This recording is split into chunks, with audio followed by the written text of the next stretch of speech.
What is up, guys? Rick Kakis here, and this is the guide for the Oryx challenge in the updated 390 Light King's Fall raid in the Age of Triumph for Destiny.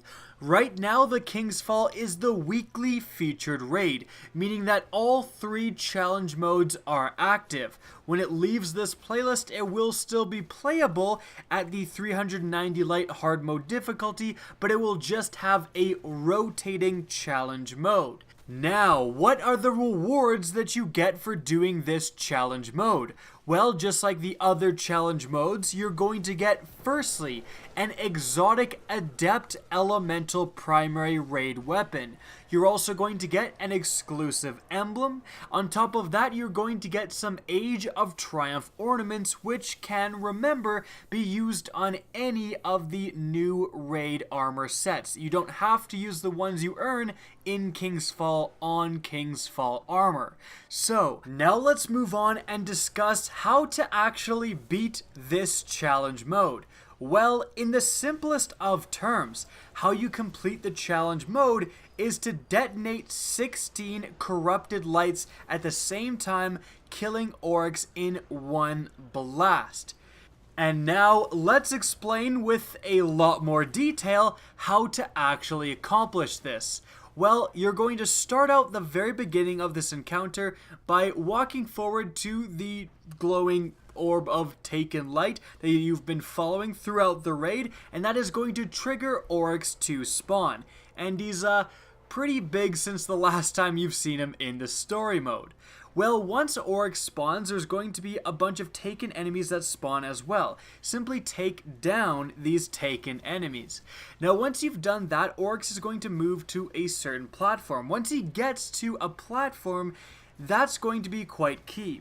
Now, just like the previous encounter with the daughters, you're going to have one person run around counterclockwise up to an objective, up to an object that is floating above in the sky. You're going to have to jump on the platforms in the right order, counterclockwise, to build the, bridge in the sky so that they can get to this objective. So you're going to need to assign one team member to each of the 4 different plates. That's going to leave one extra team member left over to simply deal with ads. So again, you're going to need one runner to go up and get the objective, one person dedicated to each plate, and one person is just going to be on ad clearance duty. So then, Oryx is going to move to a certain plate and slam it. This is where the runner is going to begin. So, the runner is going to team up with whoever is on that plate. The runner is going to jump up first, but the person dedicated to that plate is going to jump up just a second later.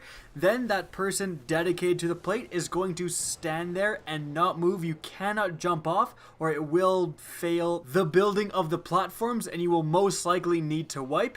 So after that person has jumped onto that first plate, the next person to the left counterclockwise is going to jump on their plate, and then the other person to the left counterclockwise is going to jump on their plate. And that should leave the last plate as the one with the objective directly above it. However, you don't actually need to jump on this plate. So whoever has the plate with the objective directly above them simply helps the person on ad clearing duty. The runner is going to make the journey up to the objective, grab it, and then jump down. There's going to be a vessel with a shield around it, just like the daughters previously. You're going to slam this shield and take it for yourself, and then meet your entire team in the very center of the map, as you see us do in the background gameplay. Now, as for the plate holders, they are going to have to deal with several enemies spawning as well. Firstly, and by far most importantly, well, actually there's 2 very important enemies, but the first one is ogres that spawn. They come out of the ground and you need to kill them as quickly as possible because they're going to drop these black circles of corrupted light. These black circles are what you actually use to kill Oryx.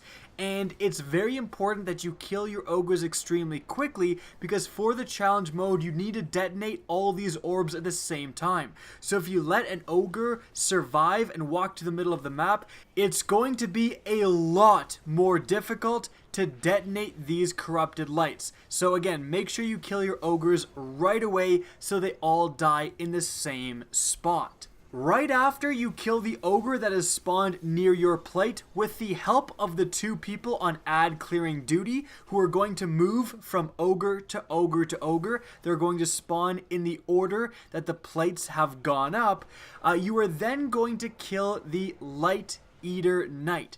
This is extremely important because the Light Eater Knight will run directly to the orbs of contaminated light and destroy them.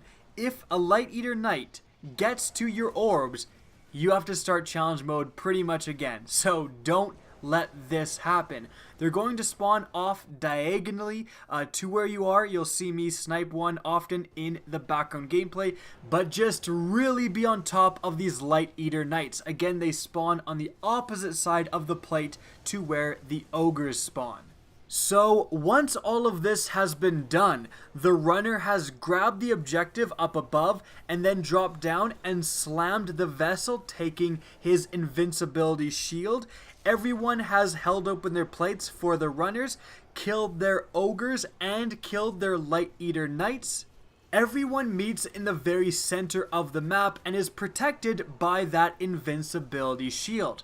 From there, Oryx should be at around this time slamming the plate he started at. Once he comes up from the slam, his chest will open up. You need to damage his chest enough so that he staggers. Failure to do so will cause a wipe, so don't be afraid to use sniper rifles, primaries, at least constant primaries you should be using.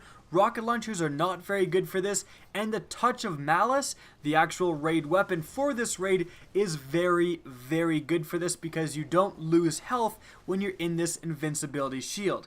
The runner is probably the best person to run the Touch of Malice. Everyone else probably won't want to lose health when they're damaging those ogres, and quite frankly, as you can see by how easy we stagger him, a powerful sniper will work just fine. Now once you do stagger Oryx, you're simply going to turn and start killing ads, and you're going to do so until Oryx moves back to the very center of this arena. Once Oryx moves back here, he's going to summon a giant black sphere, and a bunch more taken enemies are going to spawn. Kill any taken enemy you see, because you're going to especially want to prevent the taken thralls from getting inside this black sphere. But also, you don't want to touch the black sphere, you will instantly die. Now, after a while, one person will be randomly teleported inside, where you're going to have to kill the Shade of Oryx. After a certain amount of time, another person will be teleported, and so forth. You're definitely going to want to kill the Shade of Oryx before everyone is teleported in there, because failure to kill it in quick enough time will cause your entire team to wipe.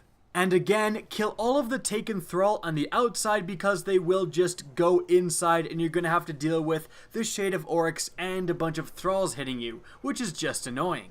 Once you have killed the Shade of Oryx, everyone inside will be teleported back to the normal arena, and that's pretty much it for the mechanics. You're simply going to do that exact same thing 3 more times. Again, building up 16 orbs of corrupted light in total. 4 beside each plate where each of the ogres spawned. So make sure you're counting how many you have. On the first round, keep track, this is round 1, second round, round 2, round 3, and then round 4. Once you have those 4 detonations on each platform in place, you're then going to stagger Oryx for the last time. Once he staggers, take around 10 seconds or less, just a few seconds, to kill the ads immediately around you. You don't want to go out and try to detonate these orbs of contaminated light when there's a bunch of taken centurions outside shooting you, so definitely kill them first. But again, on the last fourth wave of doing this essentially. Stagger Oryx, kill the ads for just a few seconds, and then count down 3, 2, 1. Everyone goes to the orbs of corrupted light next to the plate they were assigned. They're going to stand here for just a little bit. You're going to start to see names pop up in the bottom left corner. So-and-so has detonated a contaminated light. And then you're going to, once you see these names pop up, especially if you see your own name, run back to the very center and quickly get inside the invincibility shield. Failure to do so will cause you to die because he will only give you a few seconds, Oryx will, before making an explosion that will kill anyone outside that invincibility shield. Now again, after just a few seconds, they will start to detonate. If you all get there at the same time, once you see names popping up, just get out. You don't necessarily have to wait until you see your name particularly, just the way the game is programmed. If you end up being the last person whose name shows up, you may take a little bit too long and not make it back into the invincibility shield. Now, once the people assigned to the plates are doing this, the other few people have to stay inside the invincibility shield in the middle of the map and just simply shoot the crap out of Oryx. You need to keep up constant DPS on Oryx when you're detonating these orbs of contaminated light, otherwise it's not going to be good. You can fail this encounter, or sometimes it just doesn't trigger properly. It's actually kind of a glitchy engagement, so just make sure you're keeping up that constant damage on Oryx when you're detonating these corrupted lights. Now, assuming everything goes right, Oryx is going to have essentially no health. He's actually not going to die. He's going to move to the very center of the arena. And then his chest is going to open up one last time. Simply damage the crap out of him with whatever you have. And then you will kill Oryx, defeating this encounter and completing the Oryx challenge mode. And so guys, that is it for this video. I hope you enjoyed and found this helpful. If you did, please remember to help me out by simply rating and especially sharing this video. If you guys want to see more Destiny content similar to this, don't be afraid to slap that subscribe button. Now, if you guys want to get in touch with me and keep up to date with the latest channel activity, the best way is to follow me on Twitter at RickCacus. That's linked in the description down below, as is my Twitch channel, which you can also follow. Again, I hope you enjoyed the video, and as always, have a good day.